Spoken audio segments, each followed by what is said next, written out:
What's up, everybody? Andrew Cooper here. This is Alarm Fantasy Football, and we have a special show for you today because tomorrow is the NFL draft. And I have somebody with me that I've had the privilege to talk to the last 2 years, a guy that is plugged in, boots on the ground. And for me personally, as a tight end enthusiast, as an NFL enthusiast, somebody that I always want to talk to before the draft, if possible, my guy, Brandon Huffman.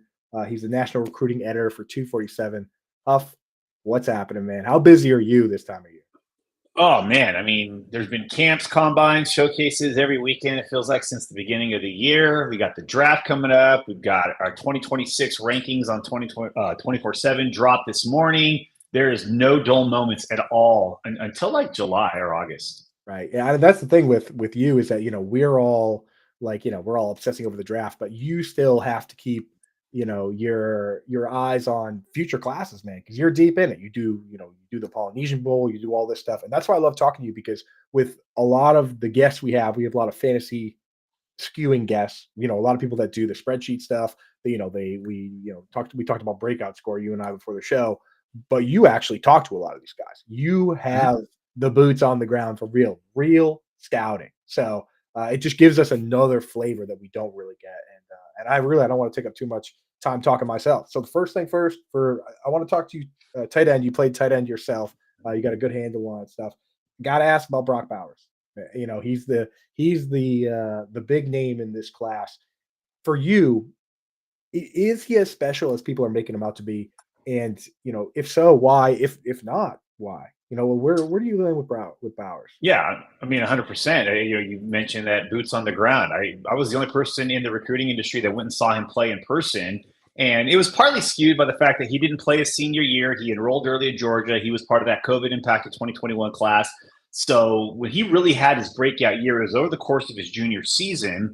And schools were recruiting him as a linebacker at the beginning. Really? And, his senior year got pushed back to the spring. So he was already in Athens by that time. But I went and saw him play. I was writing a piece this week, kind of look back to top recruits that are being ranked. And I remember talking to him after his game, and he was talking about how Michigan and Notre Dame had recruited him for their jack linebacker position.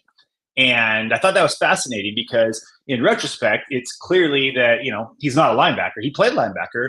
The game I went to, he had an 85-yard touchdown run. He took an end around, fly sweep, and was gone. And so you could see the athleticism. But talking to him in the middle of his junior season, schools thought he was a defensive player, and he would go on to have probably one of the best careers ever for a tight end. So yes, he's every bit as good of a player as he's projected to be, as the draft is slotting him to be. Even though he's not the most conventional built tight end, when you look at some of the other tight ends in the NFL that have flourished, but he's got just so many traits that make him generational. And I think what he did at Georgia the past 3 seasons, what he did, knowing that he was the focal point of Georgia's offense for the last 2 years when he was healthy against the biggest, fastest, strongest defenses in the country, you can't ignore what Brock Bowers did at the collegiate level. And I think it's going to be a seamless transition for him to the NFL. It's funny you mentioned he had that rushing touchdown in high school junior year because that has translated. I mean, he had 5 rushing touchdowns last year, 75-yard touchdowns. So I mean, that's been the beautiful thing for him, right? He broke out early and he never stopped being good, which is it's honestly pretty rare to see a guy stay healthy and do that back to back to back 1,000 yards, man. So uh, if you had to venture a guess, I mean, the sports books are saying I'm seeing a lot of 12 and a half, pick 12 and a half over under, 11 and a half over under. You think he goes top 10, or do you think he's more a mid-round type guy? I mean, I think he projects best as a top 10 to top 12 guy. A lot of it just depends on needs and what teams are going to draft. I mean, as a player, he's a top 5 to top 7 player. But as we know with the draft, sometimes what you're rated in terms of what your positional value is compared to what you are as a player is vastly different. Right. But I And mean, in my opinion, he should be in the green room very shortly if he's even going to be in the green room. right. And that's the thing is that, not only positional need, but also in the modern NFL contracts, man. If we were just drafting talent, then it would go one way. But people look at it and say, okay, I got to pay this corner, this wide receiver, quarterback, O line. That 5th-year option is more valuable. The rookie contract period is more valuable. So I get it, but no, I'm with you, man. I love him. So after Bowers, there's kind of a big drop off in many people's opinion. For you, is there any clear cut tight end too, or is it more just like a group of guys you like and somebody might emerge? What are your thoughts on the next group? Yeah, I mean, I'm a big Jatavian. Excuse me, I got something stuck in my throat. A Jatavian Sanders. I look back in that 2021 class, he was the number one ranked athlete in the country, and he was a 5-star player, a guy that we thought was an elite player. Just what was he going to play in college? Was he a receiver? Was he a defensive guy? Was he a tight end? Which he ultimately became, and became a very good and valuable piece for Texas's offense. And you saw how the early part of Steve Sarkisian's time in Austin compared to the last 2 years, how the offense really picked up. And I think it's the emergence of players like Xavier Worthy at the receiver position, another player I went and saw him play. The same week I went and saw Brock Bowers.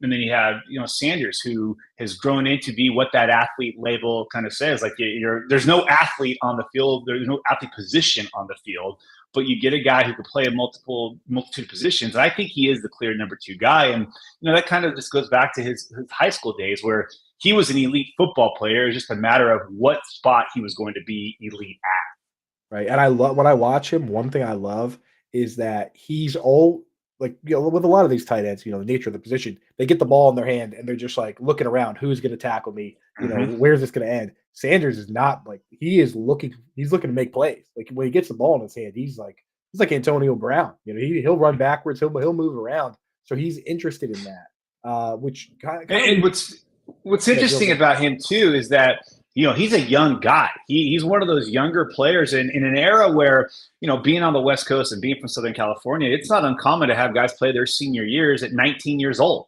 Guys will be turning 19 early in their senior year. I remember a few years ago there was a player who voted in the 2020 presidential election as a junior. I turned 18 6 weeks before I started college. So Sanders, isn't he? I think he just turned 21. And, he's going to the NFL. So this guy is a guy who played, essentially to his age 30 years ago in an era where you're seeing holdbacks and double holdbacks. And that's what makes him so fascinating, is that he still has physical development that he still may be able to do when you look at some of the quarterbacks in this draft, that guys that played in college for 6 years, guys he was a freshman in high school and they're going to be drafted in the same draft. That's another thing that's pretty exciting about him. Yeah, it's like Brandon Weeden was 28 when he was drafted. I don't even think the internet was invented when he was in high school. That's right, dude. Yeah, but I will say this: there's, especially in your dynasty drafts, folks watching and listening at home, that's a huge advantage because you look at a guy like Kyle Pitts, right? He was equally young, 21 when he came out. Guys like Travis Kelce, he had his first 1,000-yard season at 27. Zach Ertz had his first 1,000-yard season at 28. Kyle Pitts had his at 21 years old, and he's 23 years old right now. So if he does turn it around with Kirk Cousins, you didn't miss anything by rostering the last 2 years. He's the age that he should have, that you normally are. So Sanders falls in that class. I did want to mention this. So every time I talk to you, you bring a level of insight, and I especially mentioned the fact that you talk to a lot of these guys and you have boots on the ground, right? So with in the past, you've mentioned that in talking with guys like Luke Musgrave, I remember you specifically mentioned Josh Downs, which I'm glad to have him on a lot of rosters because he popped last year and he's not even a full-time player yet. And you said that these guys have something special, a certain level of grit and competitiveness that you kind of look for first and foremost. And you've mentioned with a number of players where you're like, before we get into the metrics and the size and the hand size and all that stuff, let's first figure out, do these guys have the drive? Do they have what it takes to play ball at a high level? Is there anybody, and for this one, I know we like to talk tight ends, but I'll open this one up to anything because you dropped some names on us, Caleb and Josh Downs, that I thought was very enlightening. So as far as tight ends or anybody else, somebody that when you talk to them, you feel like they have that focus, they have that kind of grit.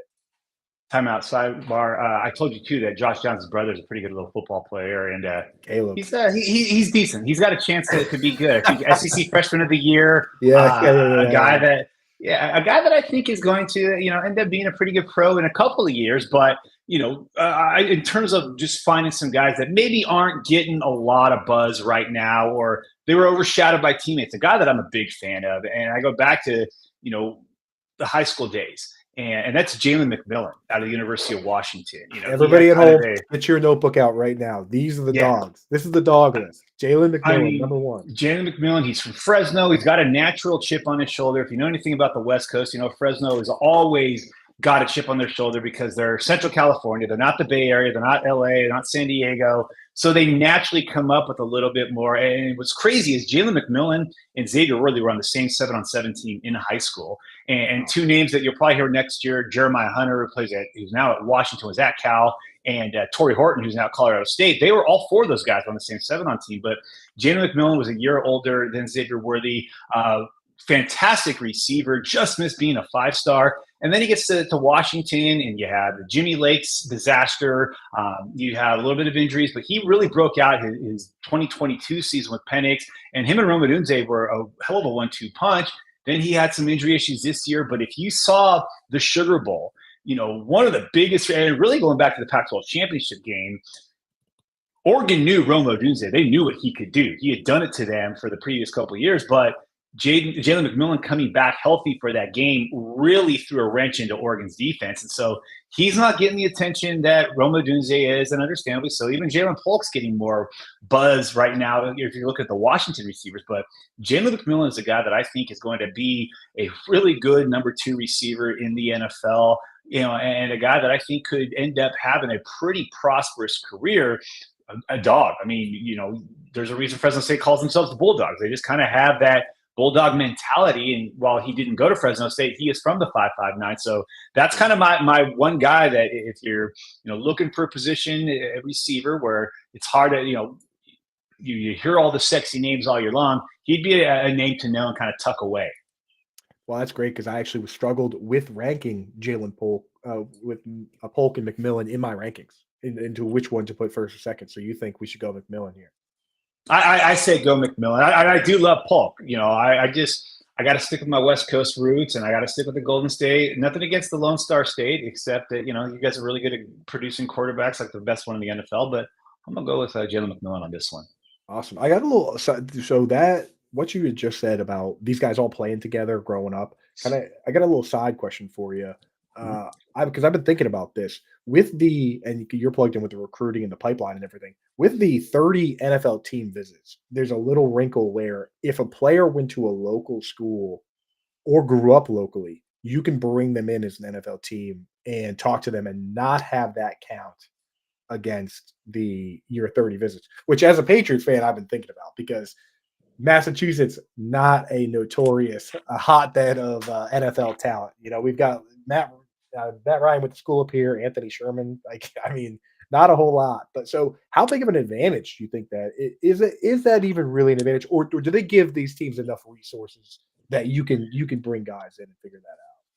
Yeah, it doesn't hurt. You look back historically, and it wasn't unusual to see guys that played at USC and UCLA go to the Rams and the Raiders back in the 90s. I think now because the game is so global, and especially because it's so national, I think back to a time where this kind of touches on what you're saying, and it kind of doesn't, but the familiarity. I remember when Pete Carroll was hired by the Seattle Seahawks out of USC in 2010. And that draft, all the buzz was Taylor Mays is from Seattle, went to O'Day High School, played for Pete at USC. Naturally, he's going to be the safety that the Seahawks picked. Well, they picked Earl Thomas. Right. Charles Brown, a Southern Californian who had spent 4 years playing for Pete Carroll. Naturally, he's going to be the left tackle that the Seattle Seahawks picks. Well, he picks Russell Okung.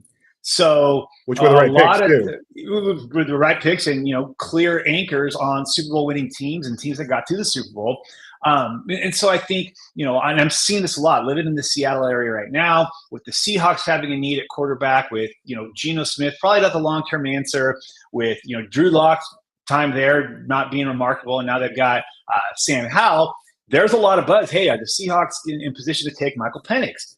Now, if Michael Penix played at Indiana still, and he still had the same kind of success that he had with the Huskies at Indiana the last 2 years, the Seahawks fans would be freaking out that, this guy who's from Indiana, who's had multiple injuries, is the long-term pick. Well, yes, the change of scenery helped, and it changed the entire trajectory of his career. But I think college fans who are fans of that NFL team, get more excited about it. And I think at the end of the day, the NFL team's still going to say, hey, they might be local, but we need to get the best person for. We're going to still put 70,000 people in the stadium.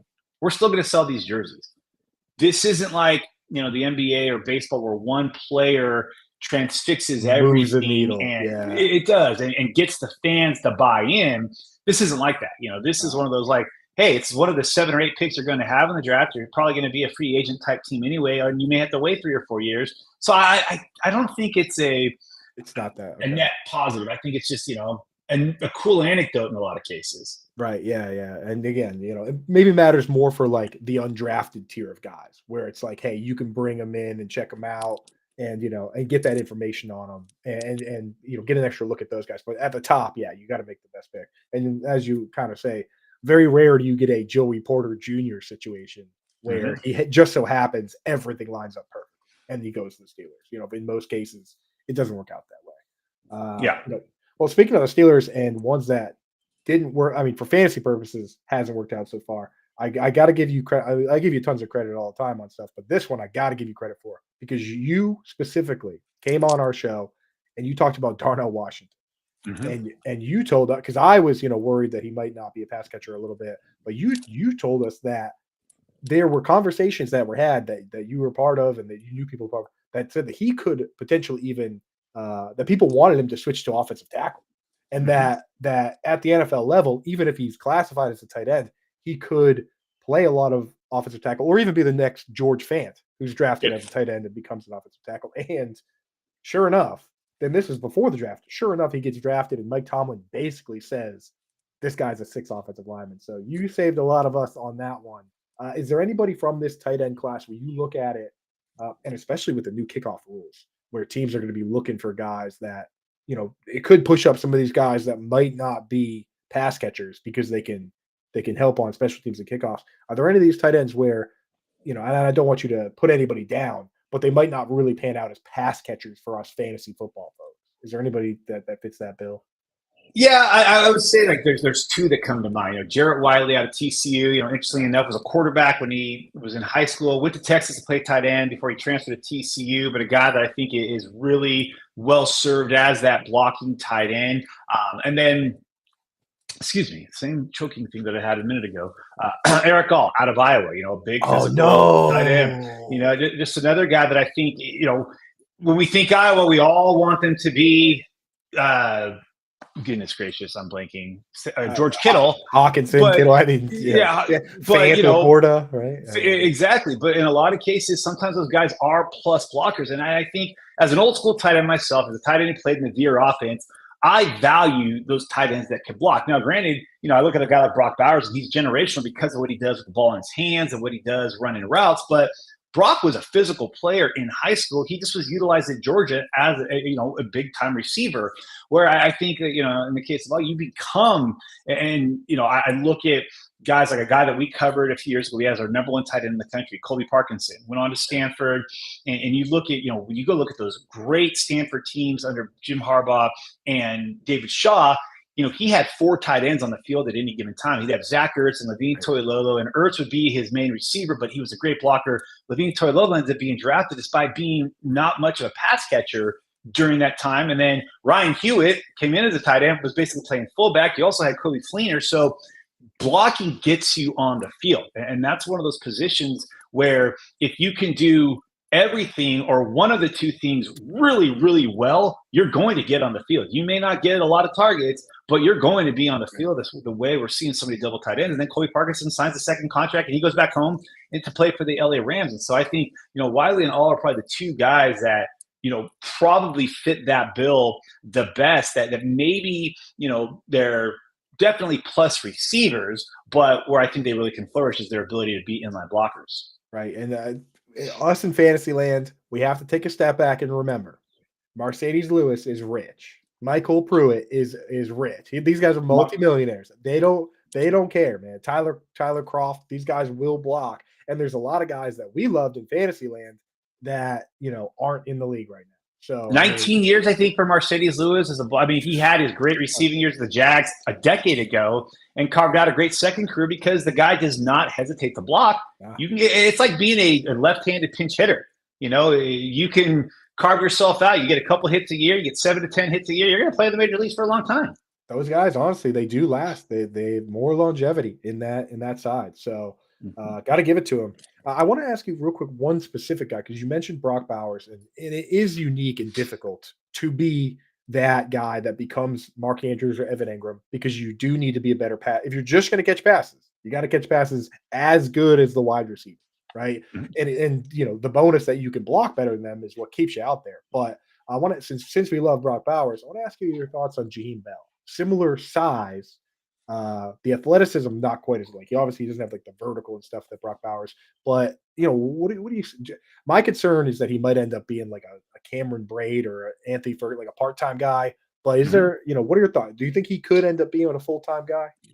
I do. And I think it's because of his ability to make plays. I mean, this is a guy who we were super high on as a high school player. And again, I go back to, with Sanders, we rated him as an athlete because he could play a number of positions. He was a return guy, he was a receiver, and he just bulked up. And, that's something that people fail to take into account with a lot of these high school guys is their bodies are not done developing. So you look at a guy that might be, and I had this conversation with West Coast guys all the time, and I see it in college.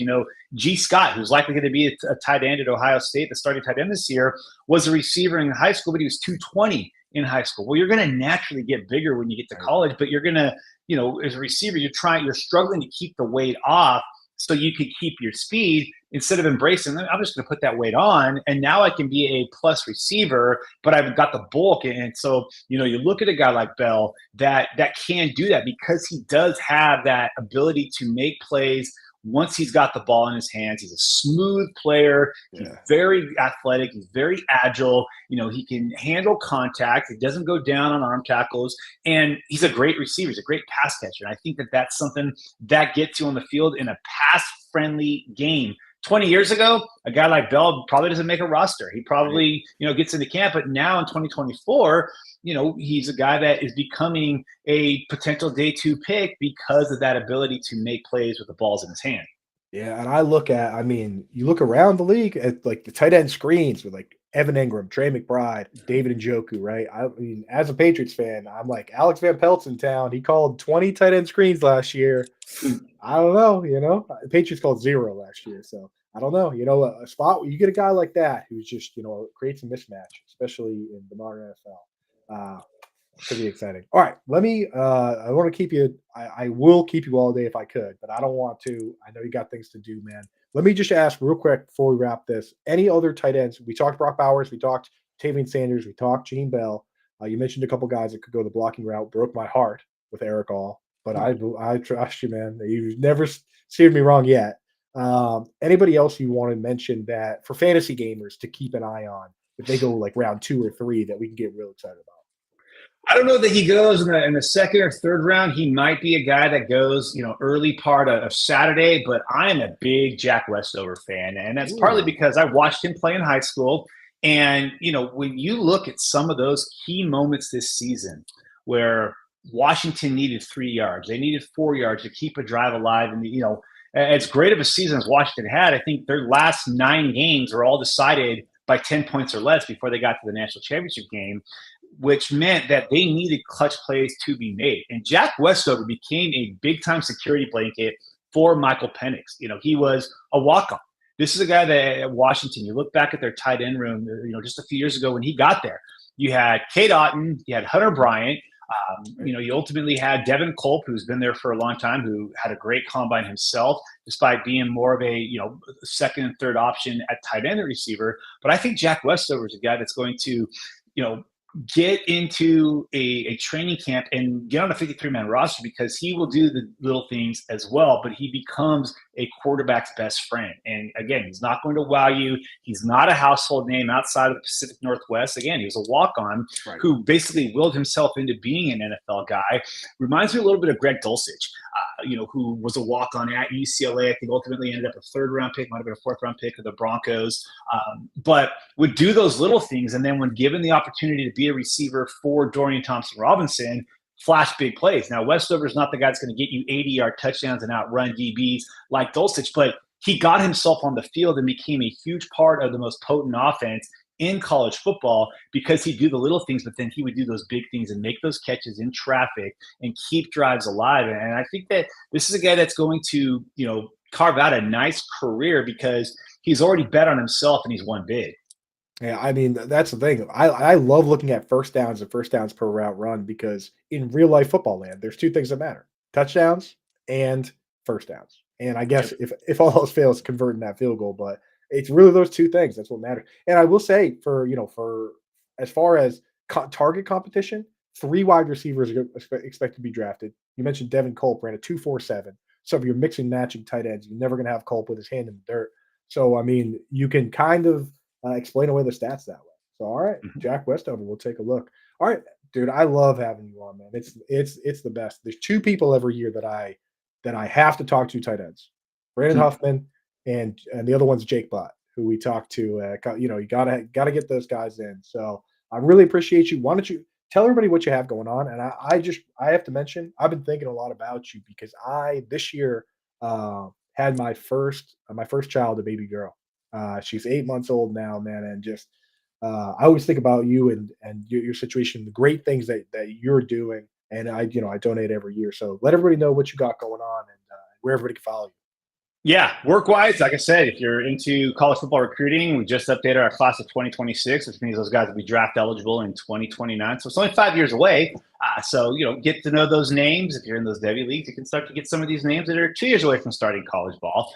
I'll just drop those. But the Avery Huffman DIPG Foundation is near and dear to my heart. It was established in 2016 after our 7.5-year-old daughter passed away from a brain tumor that was cancerous upon diagnosis and terminal upon diagnosis. And in fact, over the last 10 days, we've donated $30,000 to two different labs, $60,000 in the last 10 days to two labs that are doing major work in the brain cancer treatment phase for children in the pediatric world. And so donations are going into action, and we're supporting two major labs that are not just on the West Coast, but they're doing national and international work in the DIPG community. So we're going to continue to fight in her honor, continue to fight back for her so that no other family has to go through what we go through, that there's going to be opportunities for their child to have this monster eradicated.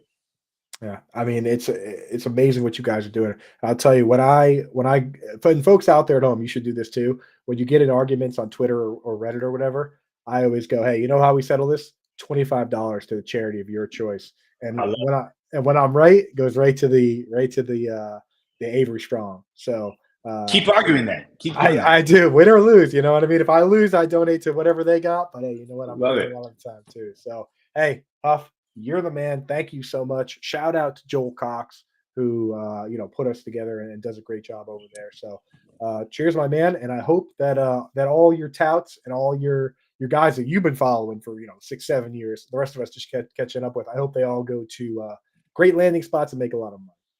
I hope so too. Cheers, brother. Thank you, man.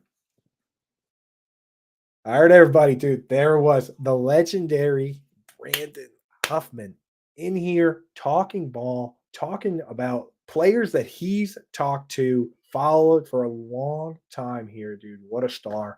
So definitely check out his content. Definitely donate to his foundation, doing great things over there. I saw some questions in the chat, general questions about the draft. I had to get Huff's tight end takes because he's like, people call me the tight end whisperer. I am for fantasy football. This guy for recruiting, for everything, like he's on another level.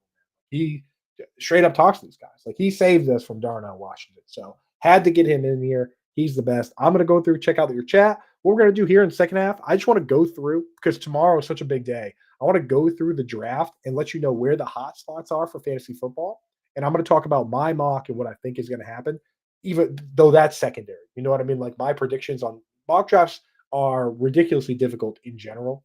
So I'll give you my ideas, but that doesn't matter as much as us sitting back and thinking, okay, Dan Servadidio and I, we went through, we wrote up the players that we like. We were kind of splitting guys into different categories of what they can do, what they can't do. And now in the draft, we sit back and say, okay, if this guy goes this high in the draft to this spot, we love it. If this guy falls out and doesn't end up in a good spot, then we have to adjust, right? We can't just completely disregard the draft. So why don't we go through now, take a little peek at some hot spots and see what's going on. And I'll tell you right now, if you want to take advantage of the information that we get from Huff and that we get from the draft and what we do basically all offseason on this channel, go to myffpc.com, use promo code Coop. They'll give you 25 bucks when you deposit 35 or more as a first time depositor. And you can go in and do a startup draft. They're going on right now. Mile High Luke and I have been going through one on the Discord, some of his picks, who to take late, who not to. If you're a Fantasy Alarm member, you can hit me up directly and we'll talk it out. We'll get you set up with a great team. The other thing you can do is you can grab one of these orphan teams. And now is the perfect time to do that. What I mean by orphan team are people that have teams already and they decide they don't want to play anymore and they leave. Those teams go up for sale, often at a discount, right? And you can go in and buy that team and keep all the players you like and trade away all the players you don't, who other people will still like, right? And then you have picks in the rookie draft to make this week. Obviously, you want to, if possible, grab one that still has the rookie picks that hasn't traded them away. So go to myffpc.com. Use promo code Coop if you're first time depositor. They'll give you 25 bucks. You deposit 35 or more. That QR code's been flashing, and we have a link in the description. So you can go get set up there. And again, those orphan teams, perfect time to grab one either today or tomorrow before the draft because you get to make rookie picks right away. You can make a bunch of trades, trade away guys you don't like during the draft. So it's great. So in the NFL draft, let's go through and just look at the first round and figure out where the hot spots for fantasy are. First, number one pick, Bears. Caleb Williams is almost certainly going to go there. We don't really need to dig too much into that pick, to be honest. Like, let's spend more time on the interesting picks, right? Number two, Commanders. I wouldn't necessarily call it a hot spot. If people know my stance on this, which is that historically speaking, the QB1 has a hit rate, even if it's the first overall pick or anywhere else, has a much higher hit rate. QB1 as a first overall pick has a incredibly higher pick rate than everyone else. So Caleb Williams is your QB1. My research and everything I've looked at says that you need to truly know something special and you need to believe something special to draft a different quarterback if a quarterback is taken 2 overall. So what I mean is this. For me personally, I like Jaden Daniels. I like Drake May. Knowing the hit rates and knowing the success rates and knowing the math, whichever one the Commanders take at 2 is the one I'm most likely to take as my QB2. If it's Jaden Daniels, I will almost certainly rank him 2. If it's Drake May, I will almost certainly rank him 2. And that's if a QB goes to the Patriots at 3 or another team trades up and takes a QB, that's not going to change the way I operate because uh, difference making quarterbacks can transform franchises. We've for years called the Texans a poverty franchise and made fun of the Texans. Oh my God, they're trading away DeAndre Hopkins. They wasted Andre Johnson.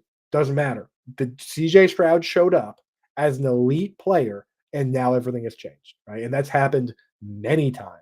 But the Buffalo Bills, right? And like all the Jacksonville Jaguars. Now we respect these organizations because they hit on quarterback. The Commanders are a team that I don't care about the pieces around them. Same with the Patriots. Like if they get the right guy, they're going to have a good quarterback. They're going to be a good team. So for me, at 2, if it's Jaden Daniels, great. If it's Drake May, then Drake May is my guy. But I think that the Commanders do take Jaden Daniels. There's been a lot of smoke on that. Again, I wouldn't. I'm not going to I'm not going to knock the process either way. They have 50 plus professionals trying to answer the same question that we are right now in what quarterback is going to be the franchise QB, right? So, and that's the most important thing. The Patriots are the first like true hot spot because when you look at the information surrounding this team, right? They went out and they did everything you could to prepare for potentially taking a quarterback. They went the first thing they did that that that really sets the tone for quarterback is go out and get Alex Van Pelt, who has all the drills. He's the guy that's going to develop the QB as well as create the offensive playbook. But he worked with Aaron Rodgers, worked with all these guys. He is the first block for that. The other one that's really important to me is Ben McAdoo. And you might be saying, McAdoo, what the heck? Like he absolutely flamed out, was a terrible head coach with the Giants. But this guy, there are multiple people surrounding this guy that have backed up and verified these claims with no reason to go out of the way and verify him, that he is an incredible talent evaluator, not just at quarterback, but at every position, but especially at quarterback. And he's not the one saying it himself. A lot of times you'll have these guys with big egos being like, I'm the QB whisperer. I'm the guy that I knew Patrick Mahomes was going to be great, blah, blah, blah. He doesn't say that. It's other people that say, hey, by the way, McAdoo had Mahomes at one. McAdoo loved Josh Allen. McAdoo loved Lamar Jackson. McAdoo successfully faded Trubisky. He successfully faded all these other guys. Josh Rosen. He did not like Josh Rosen. He was advising the Panthers, and when the year with and Kenny Pickett, Malik Willis, and Desmond Ritter, and he was like, nope, they're not here. They're not in this class. So McAdoo is a guy that I'm definitely going to listen to. If the Patriots take a QB at 3, I'm in. If they trade out, it'll be interesting. I mean, like, as the Vikings, it's got to scare you if the Patriots who need a quarterback are willing to trade you that pick. It's got to be pretty scary. So I think it goes Caleb Williams 1, Jaden Daniels 2, and then Drake May 3. But that Patriots pick could be on the block. It could be a quarterback. It could be something else. So that's the first hot spot. Next one at 4 is the Arizona Cardinals. Obviously, for fantasy football, whatever wide receiver they take there is going to be a hot commodity. If they take Marvin Harrison Jr., I would love that because, first of all, it's how I have my mock draft. Second of all, it would give us the confirmation bias we need to rank Marvin Harrison Jr. one. If they do take Malik Neighbors or Rome Odunze, that does stir the pot a bit, and it does make us think. And for me personally, I will see how the rest of the draft pans out. And if they take Malik Neighbors there, and Marvin Harrison Jr. and Rome Odunze don't get drafted top 8, 9, 10, which would surprise me. But if that happens, I mean, we can't ignore that. We cannot ignore the investment being made into that player. So I have them taking Marvin Harrison Jr. in my mock. It's what I want to happen. Is what I think happens. But if it doesn't happen, we'll reassess. The biggest hotspot in my, and the Cardinals could trade out too. I don't have it in my mock, but they could trade out. A team could trade out, take a quarterback there. At 5, the Chargers are an obvious hotspot because they already have a quarterback, right? So do the Cardinals in Kyler Murray, in my opinion. But I mean, Justin Herbert's locked in, and the Chargers have a lot of work to do. I could see them taking a wide receiver. If they take a wide receiver there, we'll be very excited. If it's the first wide receiver off the board, that'll be our wide receiver 1 most likely. If it's the second wide receiver, that'll be our wide receiver 2 most likely, right? So, and the thing is with the Chargers is that they're kind of wide open. They don't have a ton of incumbent wide receivers that have specified roles. So it's not like they need to go and specifically get a big wide receiver or a small wide receiver or whatever. Whoever they take is going to be the guy. I think that my personal opinion now is in the way I have it in my mock, I think the Chargers trade out. I think this is where the Vikings move up using picks 11 and 23 and get their quarterback in J.J. McCarthy. So that's what I'm predicting to happen for the Chargers, which would move the Vikings up to 5. And now the Chargers would have 2 picks in the first round plus more. It's probably going to cost you more than just 11 and 23 to do that. So that's what I have.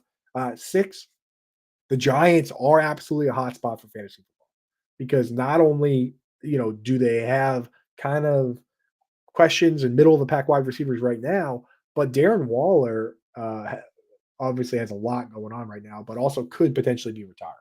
So if the Giants take a wide receiver here, that 7 overall is high capital. We're talking guys like there's been a lot of big time hits in that range. The Mike Evans and AJ Green and Julio Jones and obviously Calvin Johnson, all these guys. There's been a few misses though, of course. Like you have guys like Corey Davis and Sammy Watkins. But I mean, if they take a guy there, we have to be in on that player. And I look at the Giants and say, let's say hypothetically the Cardinals take Marvin Harrison Jr. and the Chargers take J.J. McCarthy. They trade up, take J.J. McCarthy. At 6, I think Malik Neighbors is my wide receiver 2, and that's who I have them taking. But it wouldn't shock me if they took Rome Odunze over Malik Neighbors, simply because Odunze is a big split end, and they have the other guys. They have a field stretcher in Jalen Hyatt. They have a slot flanker in Wan'Dale Robinson. So he does fit the mold that way. And we've seen teams split hairs in the past, right? To us as fantasy football fans, it is, and people that invest a ton in this and spend a lot of time on this and have our opinions, it's seemingly egregious to us that a team would consider very small details in deciding between one or two wide receivers, but we've seen that happen in the past, and don't be shocked if that's the case. Don't be shocked if they're not as passionate as you are that Malik Neighbors is definitively better than Roma Dunze, right?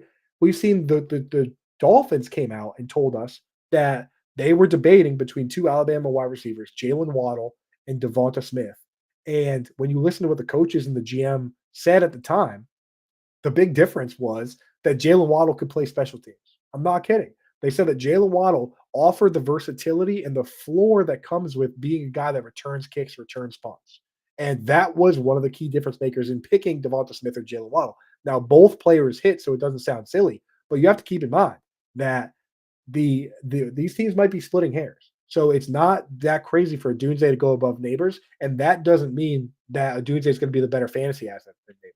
So we have to keep the entire narrative of the draft in mind, not just draft capital, but fit, landing spot, team need, everything. And with our following the draft, we're going to go through and update all the rankings, all the articles, and tell you all about that. So we're going to do our best to hammer that all in there. But just keep that in mind.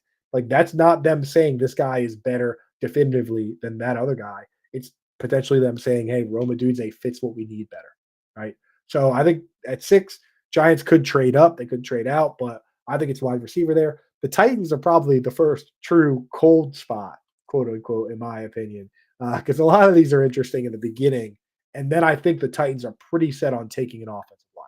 Whether Joe Alt is there or it's somebody else, the Titans went out of their way this offseason to add Calvin Ridley. They already added DeAndre Hopkins. They added Tony Pollard. They've got their weapons, and I think they trust their quarterback. I think it makes all the sense in the world for the Titans to sit back and say, we'll just take whatever the best offensive line is. So to me, cold spot. But hey, you know what? Maybe they trade out. Maybe they do something crazy. But I think that's kind of what that's going to be. At 8, the Falcons are, in my opinion, are likely taking a defensive player. They spent a lot of money on Darnell Mooney to be the flanker opposite of Drake London. They already have Kyle Pitts. They have Bijan Robinson. They have Tyler Algier. Not really a spot. I mean, maybe they do go wide receiver. I wouldn't like it for fantasy, but maybe they do. I think they take defense. But in my mock draft, I kind of spiced up this spot a little bit. I have the Saints trading up here to take Rome Odunze. So I have Malik Neighbor. I have Marvin Harrison to the Cardinals, Malik Neighbors to the Giants. I have the Saints trading up, taking Rome Odunze to replace Michael Thomas on the outside, which allows you put him at split end. That allows Chris Olave to play slot, play flanker, move around, get creative, get better matchups. I think would be a huge move for the Saints team and the Saints team that has money issues. Having a wide receiver that's a very expensive position under contract for 4 years plus the 5th year option would make a lot of sense. So that's probably my most spicy move here that I don't see a lot of people having is I have the Saints trading up to 9 to take Roma Dunze. And the other thought process on that for the Falcons is this. You listen to what Bill Belichick said uh, about on the Pat McAfee show. If you haven't heard it, definitely check out his interview. He basically said that sometimes he'll be 100% locked on a player, but he'll still trade, right? So the example he gave was just last year with Christian Gonzalez. They were one. He said we were 100% taking Christian Gonzalez with that pick, but he knew that the Jets with Sauce Gardner and Michael Carter the third, and all the loaded up defensive backs they have over there, that they weren't going to take Christian Gonzalez at that pick, right? So they traded back with the Steelers, and the Steelers took Broderick Jones, which just so happened to be the player that the Jets wanted, right? But the only risk to him would be that somebody would trade up and take that player in that spot, right? Why do I bring this all up? Well, I think that the Falcons are very familiar with the edge rushers in this class, and I think that they can confidently collect a little bit of extra value and trade back from 8 and let and get more value and then still take a good edge rusher. So that's what I think the Falcons do. I think they trade back. I think at 9, the Bears, a lot of people are going to want them. Fantasy wishing world says, "Oh, you drafted a quarterback, now draft a wide receiver," and then it'll be they'll grow together and it'll be amazing. Oh, Joe Burrow, Jamar Chase, like in our minds, that's what we want. But they went out and spent a ton to get weapons, right? They went out and got Keenan Allen. They already have DJ Moore. They went out and got Keenan Allen. They already have Cole Kmet. They went out and got Gerald Everett. They already had Roshan Johnson and Khalil Herbert. They went out and got DeAndre Swift. Why do we need to overdo it? Why do we look at Ryan Poles and say you have to do more? It's not necessary. The team is going to rotate tight ends under Shane Waldron. Shane Waldron was the tight end coach for the Rams when they drafted Gerald Everett. He brought Gerald Everett to the Seahawks. He's going to use Gerald Everett. He's going to use Cole Kmet. You don't need a third wide receiver. The wide receiver in that offense isn't going to have a full time role. So I personally don't like that idea. But teams do draft for the future, and Keenan Allen's up there in age, so maybe they do take a wide receiver. I think they just take defense. Sorry to be boring, but that's what I have in that spot. And I think in my own mock draft at 9, I have the Bears taking Jared Verse, an edge rusher. And Jared Verse is the pick I have there because and I know this is a fantasy football podcast, but Jared Verse, he's more of a two-way type player. He's good in the run and he's good versus the pass, which makes him a better fit for Matt Eberflus's 4-3. Right. So that's my thought process on Jared Verse there. Next pick is the Jets. Everyone is like, oh, Brock Bowers be amazing. I don't think they do it. I think they go offensive line. I have them taking Talise Fuaga, and I've just been looking at what the GM and coach have been saying, and they're preparing people to be disappointed. The coach, the last interview I saw, he not only alluded to them potentially taking a lineman, but he specifically mentioned that it would be nice if that lineman were to start, but that's not a guarantee.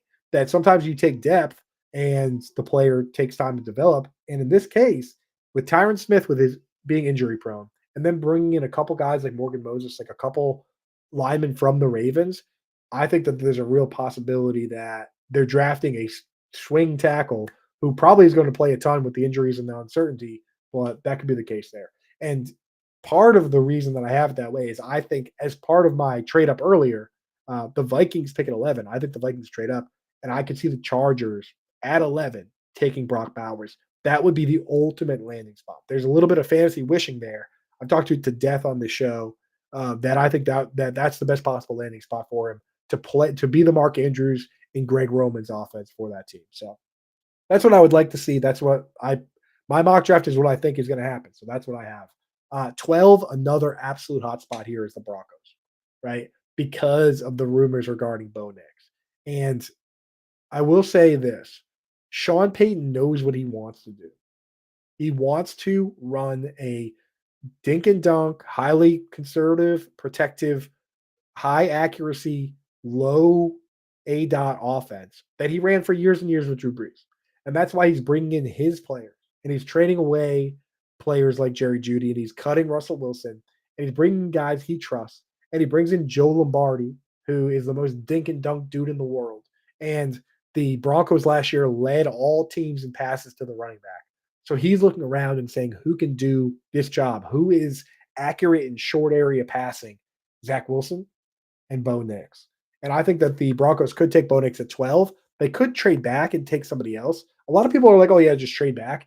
This isn't fantasy football. If you think you have a franchise quarterback at pick 12, then you just pick that guy. So I think they just pick Bo Nix. Like, imagine you do all this work and you say Bo Nix is the guy. We believe that Bo Nix is the guy. We're not going to take him. We're going to trade back. And then you trade back and somebody else takes Bo Nix. You know how bad that would suck, how embarrassing that would be. And it happens all the time. But at quarterback, you cannot get cute like that. So if they like Bo Nix, they're taking him at 12. I think it would be ridiculous to trade back and throw the cards up in the air and say, well, I hope this card lands right here. Like you have the card already. So I think they take him there. Next 13, Raiders, boring. I think they take defense. They have Devontae Adams. They have Jacoby Myers. They already took a tight end. They're not going to take a running back there. So and I think they're set with they could take a quarterback, but I think they take defense. I think they take a cornerback. I have them taking Terry and Arnold, but Cooper DeJean, any of these guys, doesn't really matter. At 14, that's where I have that's the Saints pick, but I have them trading up to take a Dunze. So for me, that's where the Falcons would take their edge rusher. I have Dallas Turner. Could be a number of guys. I know that Laiatu Latu, people are saying, oh, because he played for Jimmy Lake in Washington that they're going to pick him.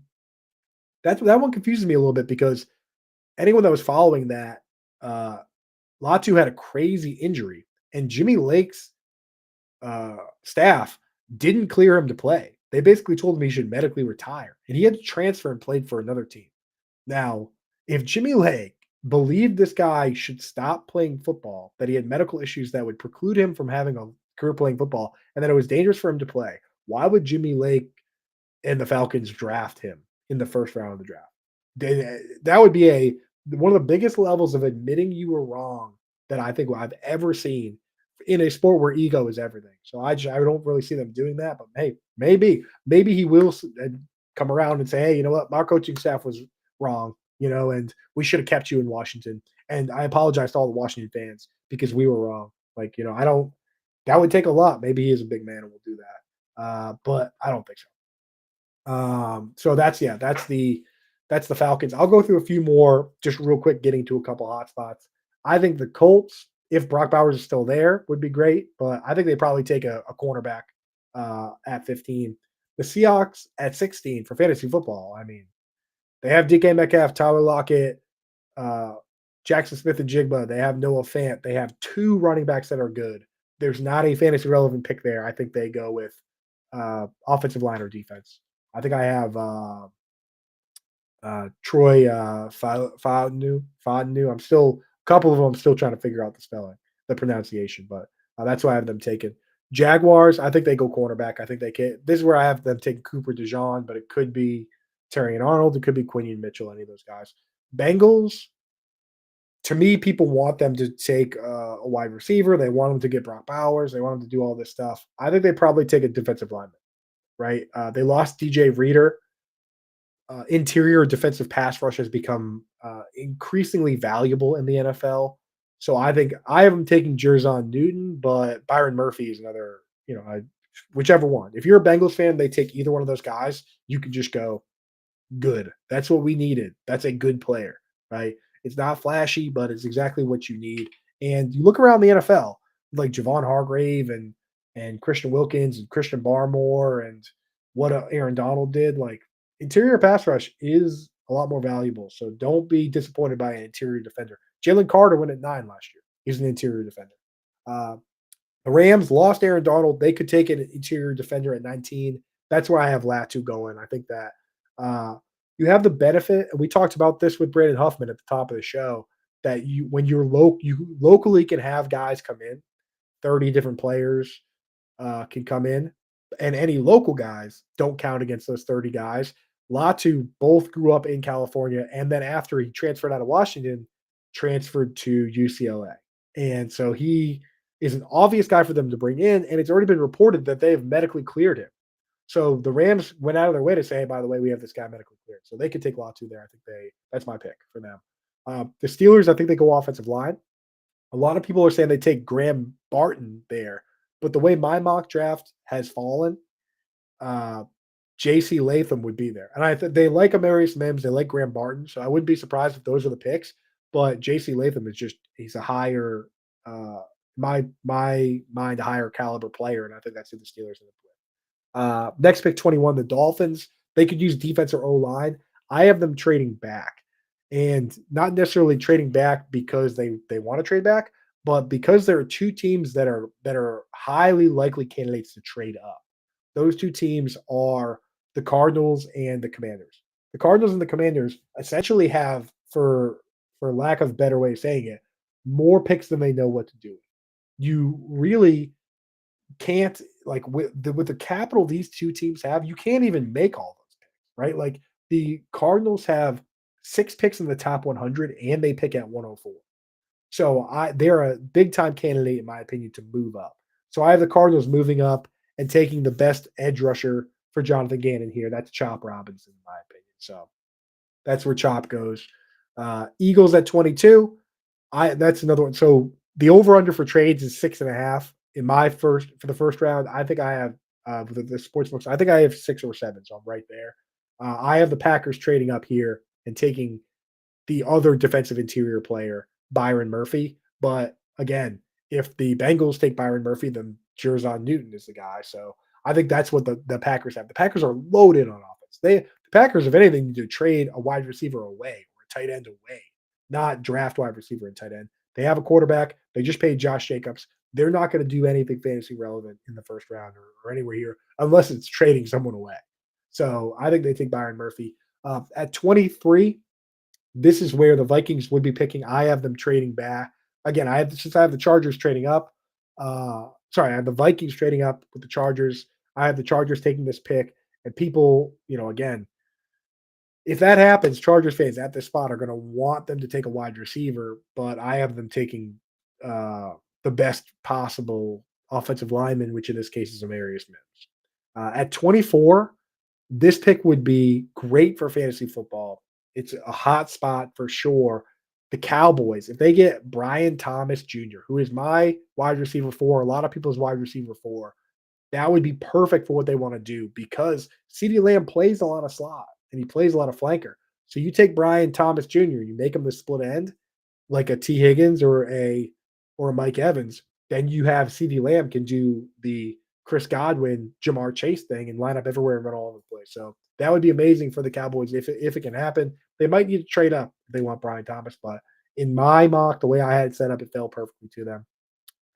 25. This would be the back end of my Packers trade. I think the Eagles. I think they take a corner. I think they go defense. They've got two great wide receivers. They have Dallas Goedert. They have Saquon Barkley now. They went out and got a couple options for slot. I don't think they're going to go crazy drafting a slot wide receiver. And if they do, I don't like that landing spot for fantasy football one bit. So we don't want that to happen. Next pick for me is the Buccaneers pick here. I think the Commanders trade up again. They have a ton of capital, and I have the Commanders taking Kool-Aid McKinstry. At 27 would be the back half of my Cardinals trade with the Dolphins, and this is where I think the Dolphins would take Graham Barton. He's a center or guard, and that's what they need because they have two tackles. They have Teron Armstead. They have Austin Jackson. That's why I have the Dolphins trading back and not taking Amarius Mims. Amarius Mims is a beast. Like, he's a big boy. You can't just – a lot of these guys you can say, okay, we'll start him. He could be a tackle. He could be a guard. Amarius Mims is a big boy. He can't be a guard. He really kind of has to be a tackle. So that's what I think there. 28, no, that's the big hot spot with the Bills. I mean, that is where – a guy like if we're Dalton Kincaid fans here, so we don't want them to take like anybody that gets a ton of targets or soaks up targets.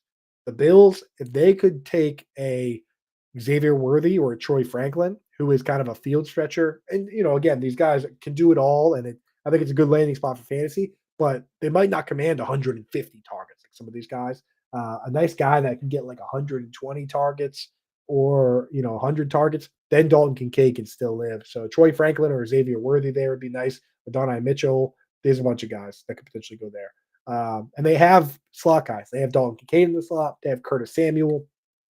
They have Khalil Shakir. It's not going to be a slot guy. It's going to be outside guy. At 29, I have the Lions trading back and the Raiders trading up and taking Michael Penix Jr. just to take advantage of that fifth-year option that you get as a for a first-round pick. So that's where I have that happen. And then I wrap it up. Ravens, I think, go O-line. 49ers, I think, go O-line. And then Chiefs, that's a fun one. They could trade back. They could take offensive line. They could take defense. Or they could take wide receiver, right? With Rashee Rice being suspended potentially, they might need more help there. The second wide receiver on the team in terms of targets last year was Justin Watson with 53. Gross. So they could take anybody here. Lad McConkey's a popular pick. And to me, people are like, oh, he's going to be a slot because he's a white guy. People are like, oh, yeah, he's a white slot receiver like Julian Edelman. Well, it's funny that comp is like almost back. It's right, but it's right for the wrong reasons. Because Julian Edelman, if you go back and look at the numbers and watch the games, he didn't just play slot. He played just as many snaps out wide. He was more like a Cooper Kupp or these other guys that played every snap and moved all over the formation. And that's what I think Lad McConkey is. So people doing the Lad McConkey comp, Julian Edelman comp, they're to say, oh, he's just a slot wide receiver. This guy isn't Hunter Renfrow. This guy is a full every play, all over the formation guy.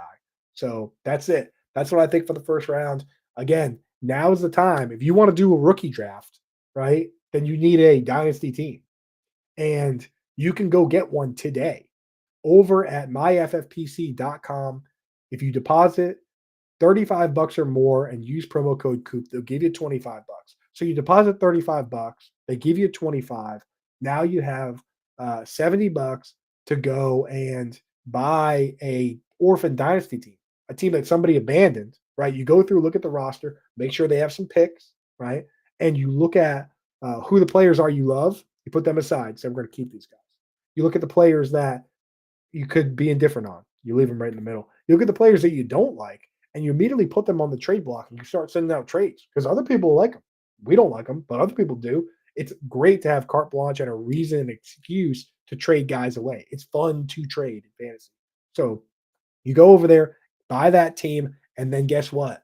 Right after the draft, all our rookie rankings, everything will be up at fantasyalarm.com, and you get to do a rookie draft. You get to skip all the nonsense that comes with the startup draft, all that stuff. You get to dive right in on Wednesday before the draft. And then the Monday after the draft, or whenever the rookie draft is, you're already doing rookie drafts, right? So you just get to fast forward. It's the best way to play, in my opinion. So go to myffpc.com, use promo code Coop. They'll give you 35 bucks. You deposit 25 or more. That's what's up. So, hey, thank you guys for hanging out in the chat today. Thank you, Matt Deutsch behind the glass. Special shout out to Brandon Huffman, one of our very favorites, who comes in, crushes it with the tight end analysis, crushes it with the knowing who the dogs are, talking to these guys, boots on the ground, and make sure if you can't afford to do so, if you're doing okay these days, I know not everybody can afford to just, to donate money to charities and stuff like that. But if you can't afford it, throw a little money to the Avery Foundation and make sure to support that cause. One last thing I do want to mention here to everybody: if you're not involved yet, we have a contest going right now for the draft. The draft is tomorrow.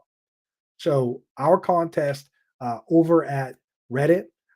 In fact, we have two contests right now for you. One of them is free. One you have to donate. So the one pinned to my profile on Reddit, you donate, and you can win autographed jerseys. There are 4 spots for Scott Fishbowl up for grabs, and if we get to $4,000, there'll be 5 spots in the contest, and there's a sixth one if you just comment. That's on Reddit right now. So go get set up with that. We're also, for you Fantasy Alarm members, we're doing a little contest on Better Edge where you can win some Fantasy Alarm swag. You can win, some T-shirts, stuff like that. You can win a monthly All Pro membership, and that one's going to be free on Better Edge. So keep an eye out for all that stuff. It's all popping. It's draft week. Get fired up. You can catch me tomorrow talking draft on Sirius XM with Howard and Jim Bowden from 5 to 7 Eastern time, both Thursday and Friday. But that's it for us. Thank you so much, guys. We will catch you guys on the other side.